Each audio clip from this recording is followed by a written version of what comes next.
Hello students, second part लेकर के मैं हाजिर हूँ। और पिछले वाले में क्या हो गया था कि मैंने ट्रू फॉल्स जल्दी जल्दी में नहीं बताए थे। अब मैं आपको बता देता हूँ, फटाफट से मिला लीजिए। Dissolution of firm necessarily involves dissolution of partnership. बोल रहा है अगर फर्म डिसॉल्व हो गई तो पार्टनरशिप भी डिसॉल्व हो गई। True.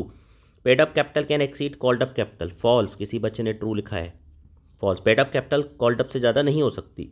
Debenture holders are the owner of company. False. The financial statement of company includes. क्या इंक्लूड करता है? कैश फ्लो इंक्लूड होता है। True. Preparation of partnership deed is compulsory. नहीं है compulsory. False. On dissolution of firm bank और draft is transfer to bank account. False. ठीक है, जब डिसोल्यूशन होता है तब बैंक और ड्राफ्ट जो होता है वो रियलेशन में ट्रांसफर होता है।